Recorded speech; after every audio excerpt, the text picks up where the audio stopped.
After a long winter of working on the truck, including installing a new turbo, doing major bodywork to the front end including a new hood and new fenders, repainting the front end of the truck, and reassembling the truck. It was time for some last-minute fabrication, testing out of our new gear, and heading out to hit some of our favorite camping spots to make sure everything was in working order. And then it was time to hit the road for Nova Scotia.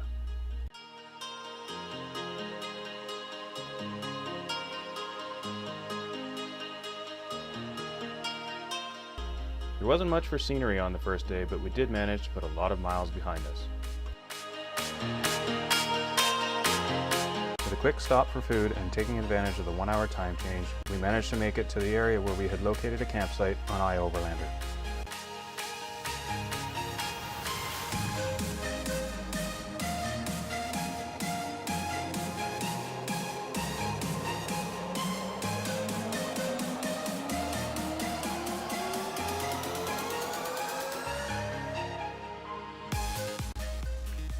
Locating a fairly flat spot for the truck, we managed to set up the tent, eat a quick dinner, and get into bed before the mosquitoes came out.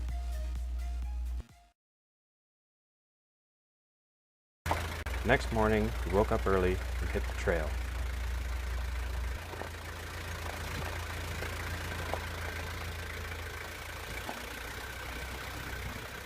The idea of granola bars for breakfast turned out to be a little bit more difficult than we had anticipated.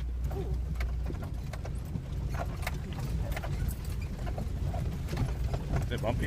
Yeah. Whoa.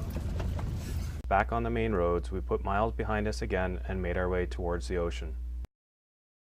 Our first stop for the day was the Blue Beach Fossil Museum, where we hunted for fossils, found the all-seeing eye, and of course left the obligatory Om-Nom monster. From here, it was just a short drive to our end stop for the day, the Vitito Family Campground, where we would meet up with like-minded rooftop tent owners of Wild Coast Tents for their annual pig roast, Lollapalooza.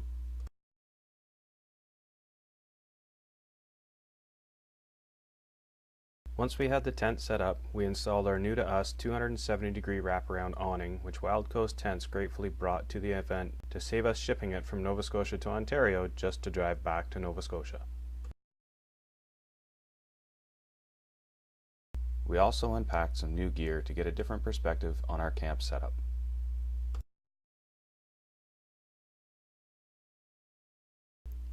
We enjoyed a tasty new creation of pizza wraps, saved some ice cream from a fridge whose battery died, enjoyed a great pig roast, and toasted some marshmallows around the campfire before catching a few Z's. And a couple more for our tired cameraman. A quick breakfast the next morning before heading out to Halls Harbour, or Hal's Harbour, to explore the low tide rocks.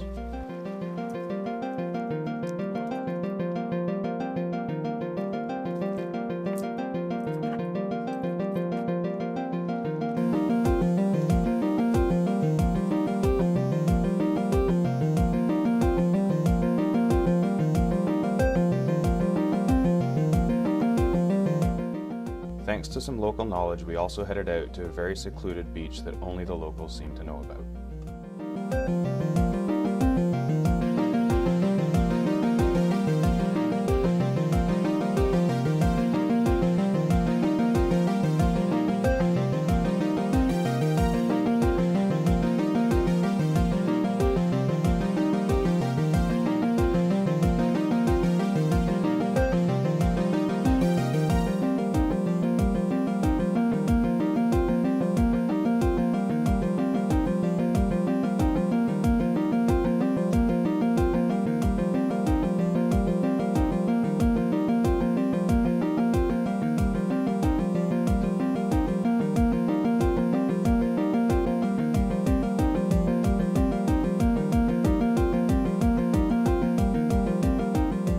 Despite appearances, the trail out of this beach is quite steep with lots of large, loose rocks in the road. Definitely a place I was glad to have 4Low.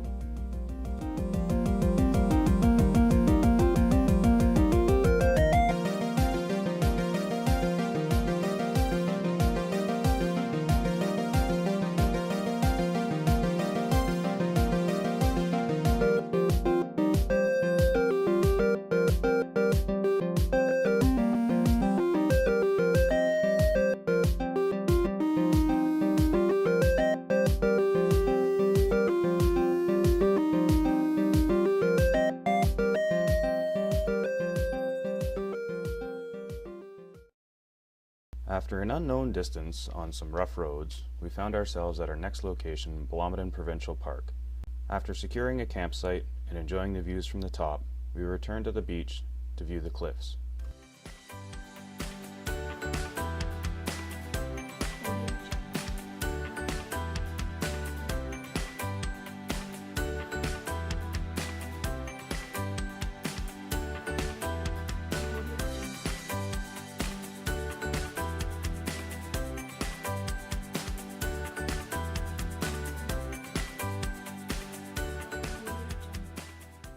Sleeping in the clouds was definitely a unique experience, but it was time to head to our next location, the Ovens.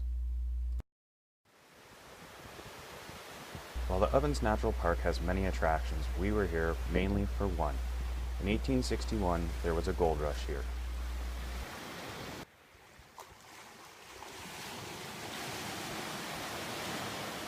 We tried our hand at panning, and what do you know, things panned out.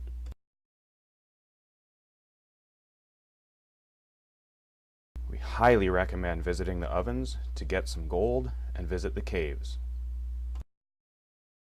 It was time once again to get on the road and grab the last available campsite at Rissers Beach Provincial Park, where the following day I was really looking forward to driving on Crescent Beach.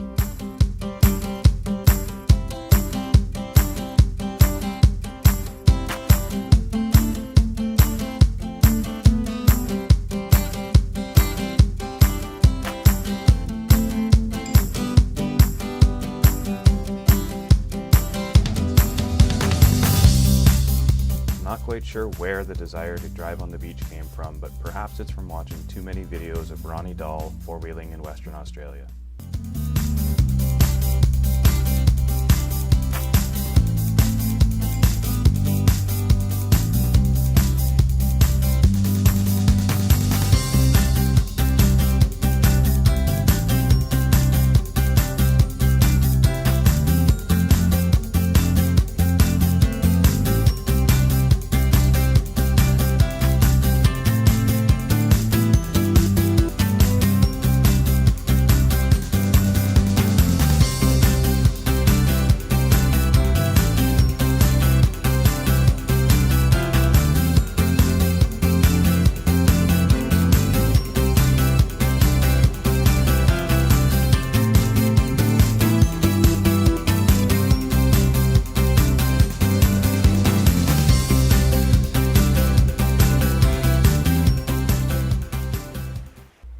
Pointing the truck westward, we slowly began our return home.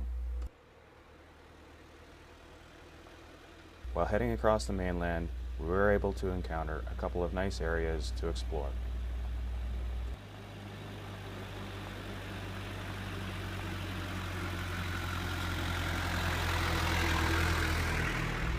With no thanks to our GPS, we were able to locate a campsite. Here we were able to enjoy great views of the bay, rocks to climb, places to hang our hammock, and a good night's sleep before heading off to the area of Alma, New Brunswick, where we found the best trails.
While in the Alma area, we enjoyed some signs, the humor of locals, and, well, we went to Hopewell Rocks.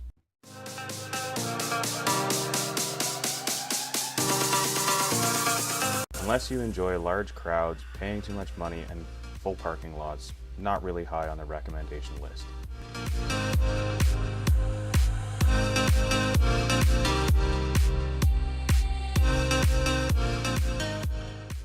With our tourist cards full, we once again hit the road and headed west. Our next stop near La Pocatier, Quebec, at Camping Rivière Ouelle. Do yourself a favor, ask for a spot in the overflow. We hope you enjoy this adventure as much as we did. We have now arrived back home.